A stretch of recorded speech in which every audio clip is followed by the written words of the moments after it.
When I married Lisa 8 years ago, I thought I had found my partner for life. She was everything I wanted, kind, loving, and someone I trusted completely. Our life together seemed perfect. We had 2 kids who adored her, a home that felt warm and alive, and a bond that, at least on the surface, looked unshakable. But now, as I sit here reflecting on how everything unraveled, I can see the cracks were there all along.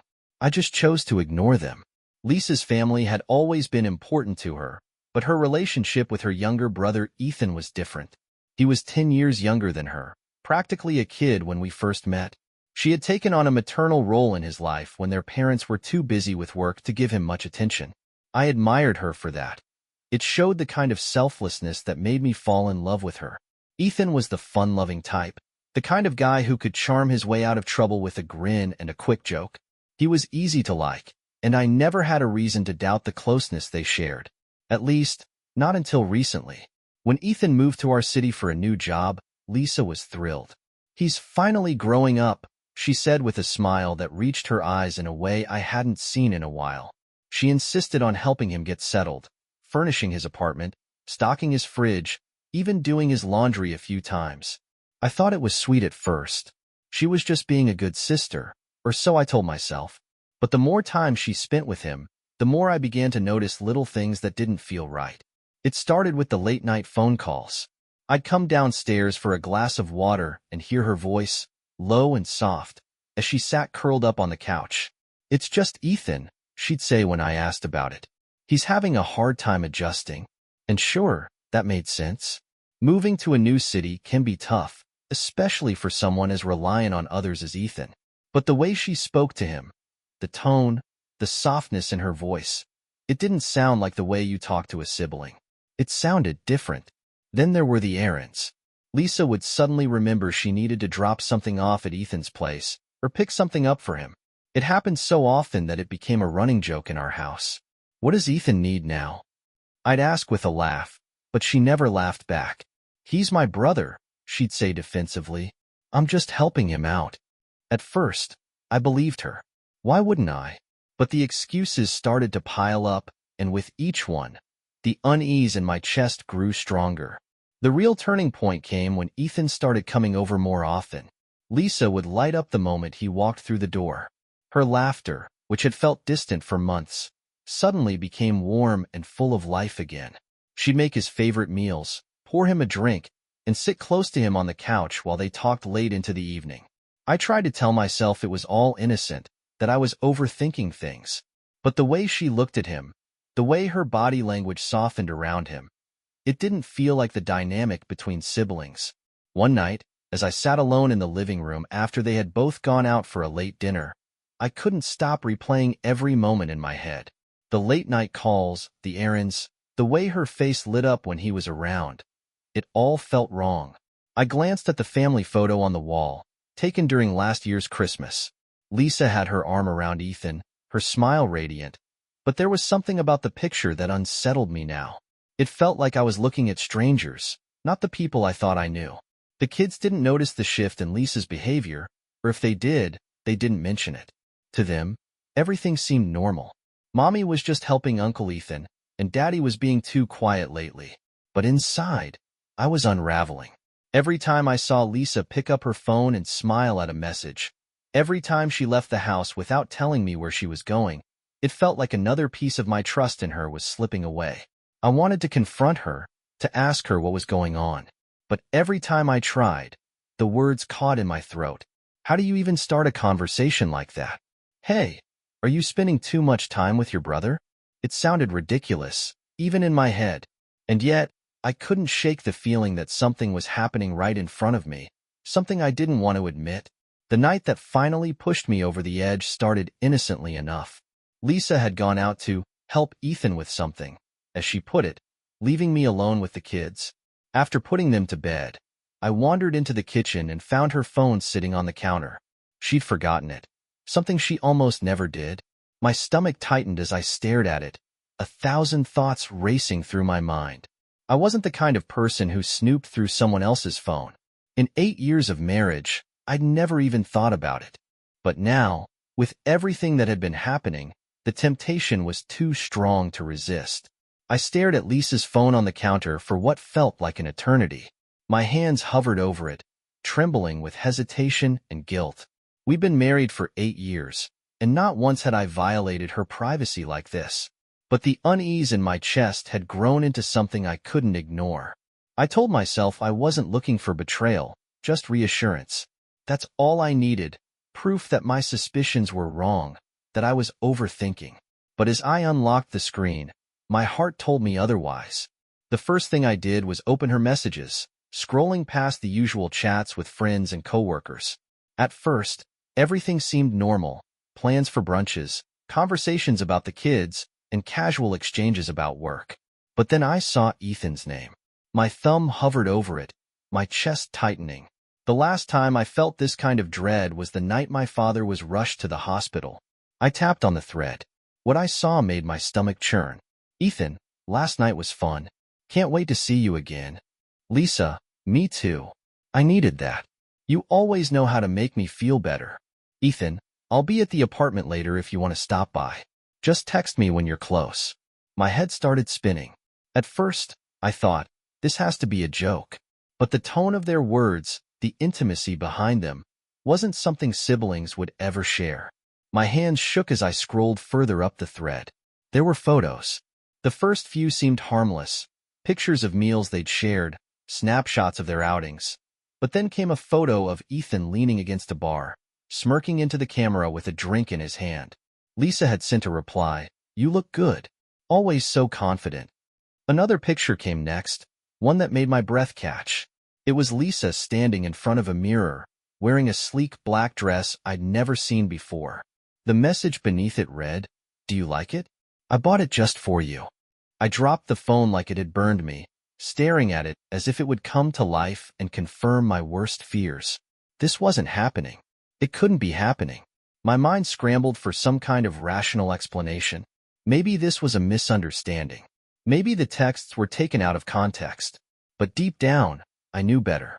I sank into the nearest chair, my legs too weak to hold me up. The house was silent except for the faint hum of the refrigerator, but in my mind, everything was chaos. Every memory of Lisa and Ethan flashed before me like a cruel montage. The dinners where they laughed like co-conspirators, the late-night calls she always brushed off, the way she seemed lighter, happier when he was around. It all made sense now. My stomach twisted as I realized how blind I'd been. The sound of the garage door opening snapped me out of my thoughts. Lisa was home. I quickly grabbed her phone and placed it back on the counter, trying to steady my breathing. She walked in a moment later, humming softly as she carried a bag of groceries. "Hey," she said, setting the bag down. "How were the kids?" "They were fine," I said, forcing my voice to sound normal. I watched her closely as she unpacked the groceries, looking for any sign that she knew I'd seen the messages. But she was calm, casual, like nothing had changed. "You okay?" she asked, glancing at me over her shoulder. "Yeah," I replied, swallowing hard. "Just tired." She smiled faintly. "You've been working too hard. Maybe we should take a weekend off, just the two of us. My mom could watch the kids." Her suggestion hit me like a punch to the gut. How could she stand there, planning a getaway with me, after everything she'd done? The woman I married, the woman I thought I knew, was standing in front of me, smiling like nothing was wrong. "Maybe," I said, my voice distant. That night, I lay awake while Lisa slept soundly beside me. My mind wouldn't stop replaying the messages, the photos, the way she looked at me with those calm, steady eyes. I felt like a stranger in my own home, surrounded by memories that suddenly felt hollow. This was the woman who promised to love me, to be faithful to me, and yet she was carrying on like none of that mattered. The next day at work, I couldn't focus. Meetings passed in a blur. Emails went unanswered. All I could think about was Lisa and Ethan. How long had this been going on? How had I missed the signs? And what was I supposed to do now? Confront her? Demand answers? But the thought of facing her without concrete proof made my stomach churn. She'd deny it, twist my words, make me question myself. I needed more than just messages. I needed something undeniable. That evening, I got home before Lisa. The kids were playing in the living room, their laughter a rare comfort in the storm that had become my life. I went upstairs to our bedroom and searched through Lisa's things, desperate for anything that could confirm what I already knew. I checked her drawers, her closet, even her purse, but there was nothing. If she was hiding something, she was doing a damn good job of it. When Lisa finally got home, I watched her like a hawk. She kissed me on the cheek, asked about my day, and then spent the rest of the evening on her phone. She was texting someone, her thumbs flying across the screen, but when I tried to catch a glimpse, she tilted the phone away. "Work stuff," she said casually, not even looking up. My blood boiled. I knew I couldn't keep this up. The weight of my suspicions was suffocating. I had to do something, but what? Every option felt impossible. Confronting her without solid proof would only make things worse, but waiting, pretending everything was fine, was eating me alive. That's when an idea hit me. The next time Lisa left to help Ethan, I would follow her. The decision to follow Lisa felt both terrifying and inevitable. I'd spent days drowning in suspicion, replaying every interaction and dissecting every word, but none of it gave me the clarity I needed. If I wanted the truth, I had to see it with my own eyes. That evening, Lisa told me she was heading out to help Ethan with something again. She kissed me on the cheek, grabbed her purse, and walked out the door like it was any other night. But this time, I wasn't staying behind. I waited a few minutes to give her a head start before grabbing my keys and following her car. My heart raced as I tailed her through the familiar streets of our neighborhood. She drove casually, her brake lights glowing faintly in the dark. I kept a safe distance, my palms sweaty against the steering wheel. My mind raced with questions. Where was she going? What was she planning? And most importantly, would I be ready for what I found? After about 10 minutes, her car turned onto a quiet street on the outskirts of town. It was a residential area, but the houses were spaced far apart, surrounded by trees and long driveways. Lisa pulled into one of them, the headlights briefly illuminating the front of a small, nondescript house. I parked a short distance away, killing my lights and engine before stepping out into the cool night air. The house was dark except for a faint glow coming from one of the upstairs windows. My stomach churned as I made my way closer, sticking to the shadows. The front door was unlocked. I hesitated, my hand hovering over the doorknob. What if I was wrong? What if I walked in and found nothing, only to destroy what little trust was left in my marriage? But the memory of those messages, of Lisa's dress in that photo, pushed me forward. Slowly, I turned the knob and stepped inside. The house was eerily quiet, the air thick with stillness. I crept through the dimly lit hallway, every creak of the floorboards making my heart race. As I approached the staircase, I heard faint voices coming from upstairs. My chest tightened. I couldn't make out the words, but the tone was unmistakable. Laughter, light and easy, like two people sharing a private joke. My stomach twisted as I realized one of those voices belonged to Lisa. I climbed the stairs as quietly as I could, my pulse pounding in my ears.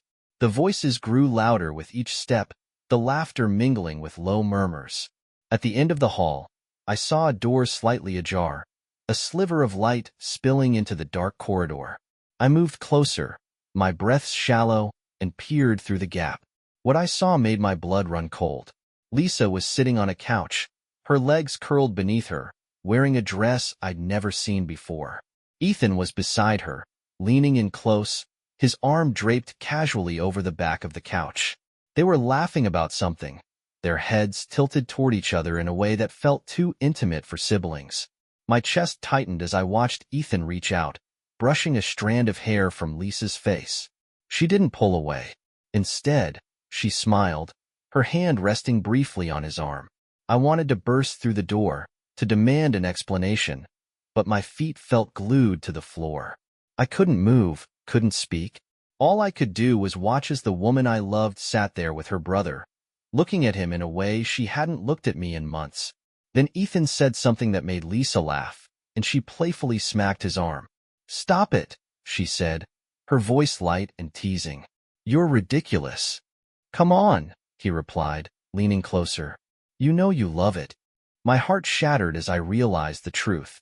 This wasn't just a moment of weakness or a misunderstanding. This was deliberate, calculated. They were comfortable with each other, too comfortable, and it was clear this wasn't the first time they'd been alone like this. I stepped back from the door, my mind reeling. How could this be happening? How could the woman I'd built a life with betray me like this, and with her own brother? The thought was too much to bear. My hands shook as I pulled out my phone.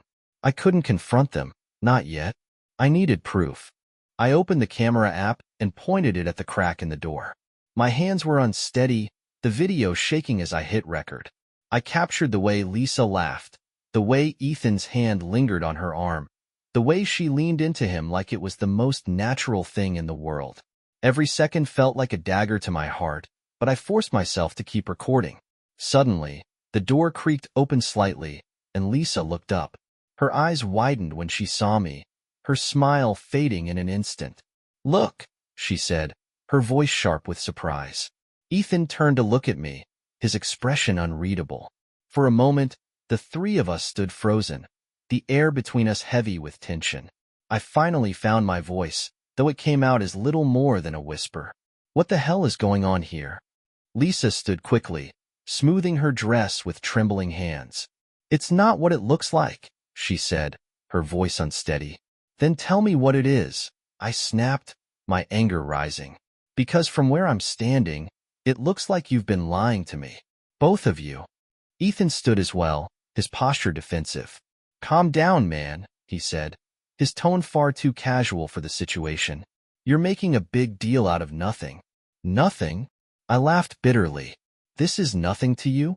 I held up my phone, the screen still displaying the video I just recorded. "Care to explain this, then?" Lisa's face paled, her eyes darting between me and the phone. "Look, please," she said, her voice breaking. "Just let me explain." But I didn't want to hear her excuses, not now. The truth was out, and there was no going back.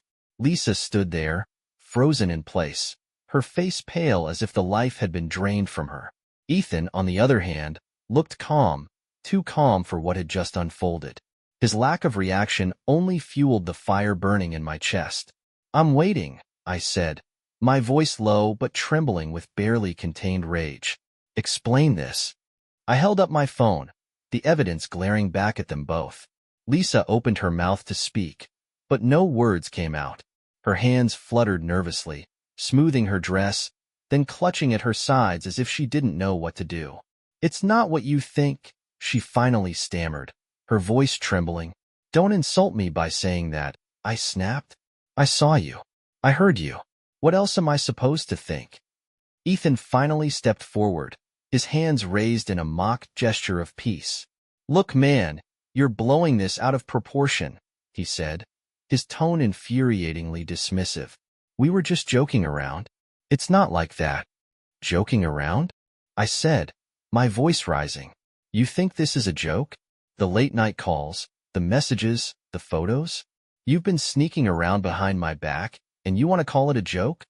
Lisa's eyes filled with tears, and she took a step toward me, her hands outstretched. "Luke, please," she pleaded. "I can explain. It's not what you think, I swear." I took a step back, the distance between us feeling symbolic of the chasm that had grown in our marriage. "Then tell me," I said, my voice colder than I thought possible. "Tell me what the hell this is, because I'm out of patience." Lisa looked at Ethan, her face a mixture of panic and desperation, but he simply shrugged, offering her no help. She turned back to me, her voice shaking as she said, It just happened. I didn't plan for this. I didn't mean for it to go this far." "You didn't mean for what to go this far?" I pressed, my hands clenched into fists. Her words spilled out in a rush, like a dam breaking under the weight of guilt. "Ethan's been going through a lot. He's always relied on me, and somewhere along the way, things got blurred. It wasn't supposed to mean anything. I was just trying to be there for him." "Blurry lines?"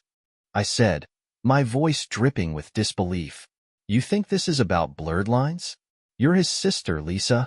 How could you even let this happen? How could you justify it?" Ethan crossed his arms, leaning casually against the wall. "All right, enough of this," he said, his voice sharp. "You're acting like she's the only one to blame here. We're both adults, and I don't regret anything.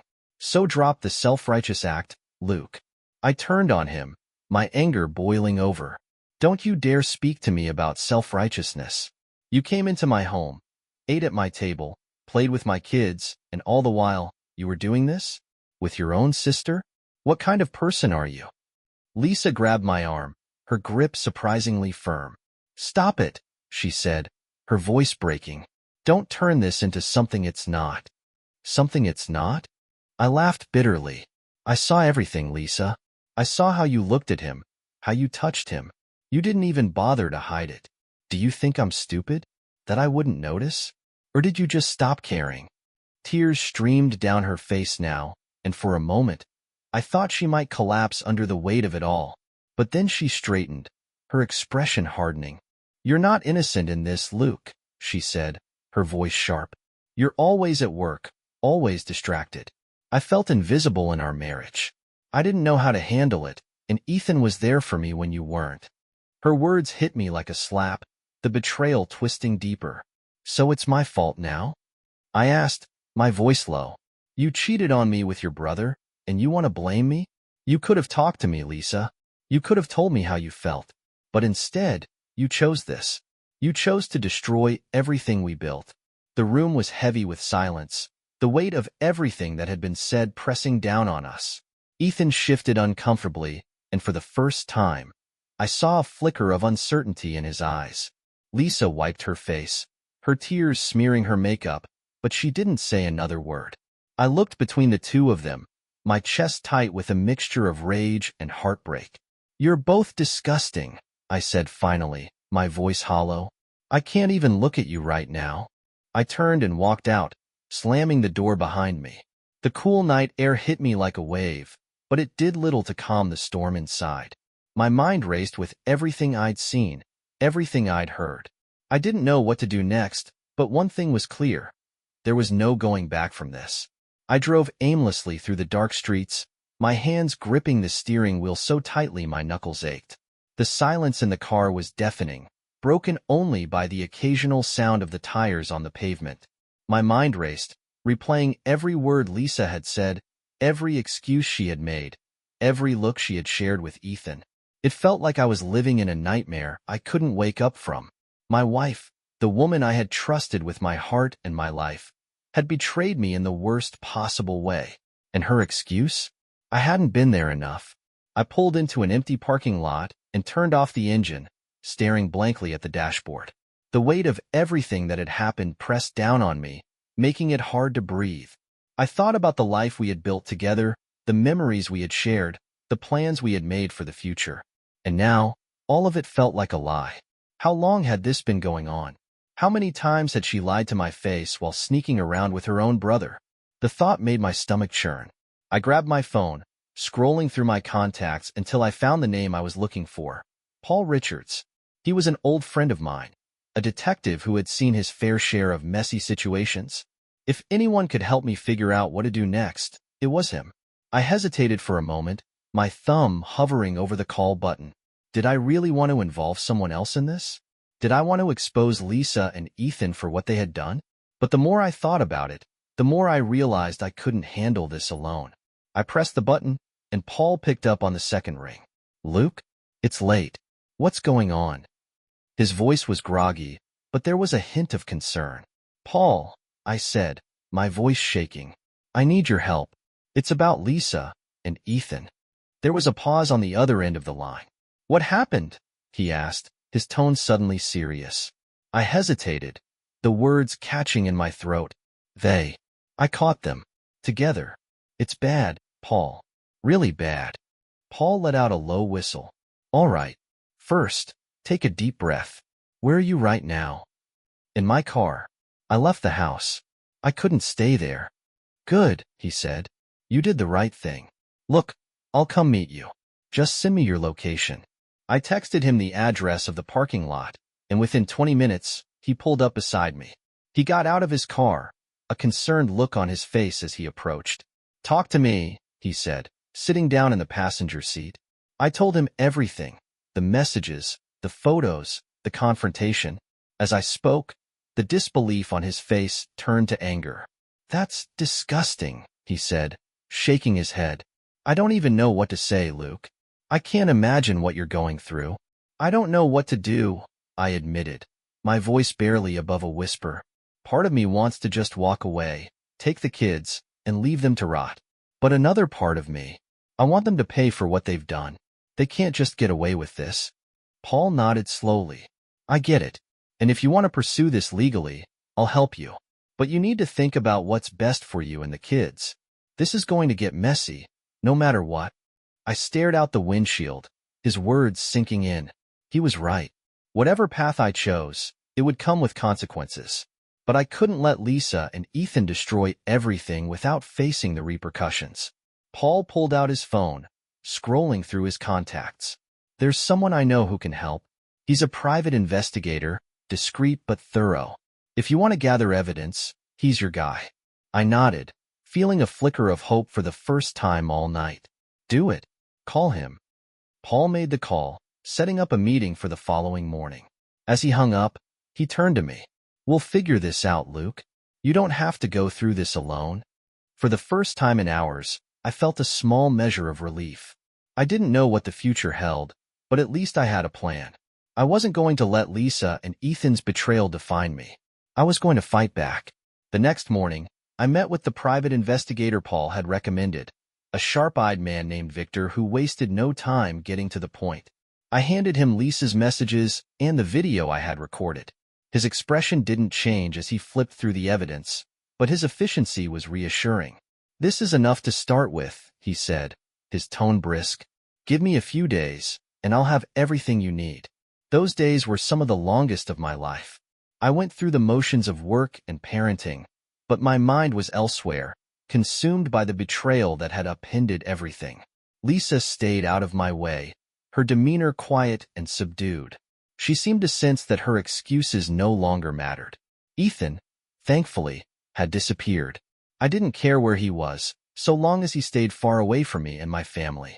When Victor called me a week later, I braced myself for what he had found. We met at a small cafe, and he slid a manila envelope across the table.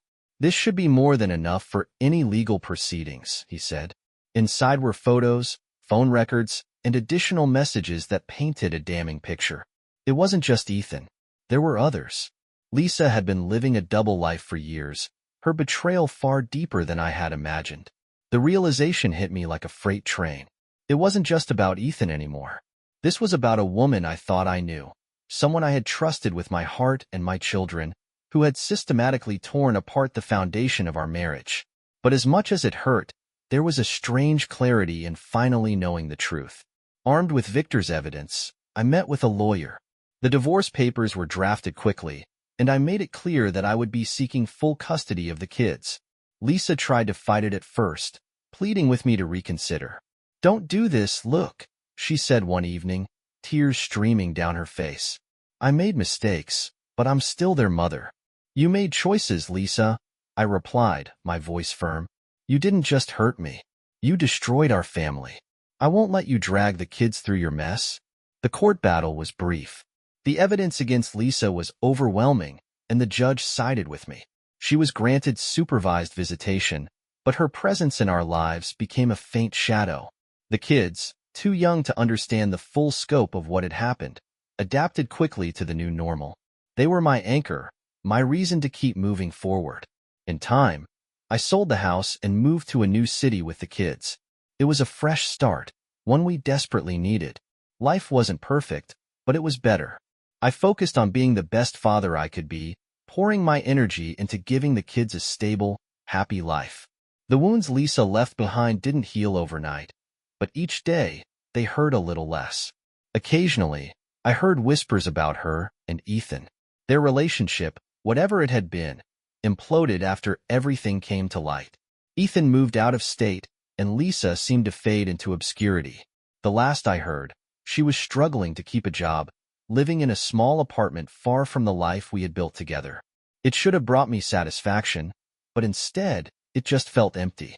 One day, as I watched the kids playing in the yard of our new home, I realized that I had finally let go. The anger, the bitterness, the endless questions, they no longer had power over me. Lisa's betrayal had broken me, But it hadn't destroyed me. I had rebuilt my life, brick by brick, and found strength I didn't know I had. The pain of what she did would never fully disappear, but it no longer defined me. My story wasn't about her anymore. It was about the future I was building for myself and my children. And that future, I decided, was worth everything.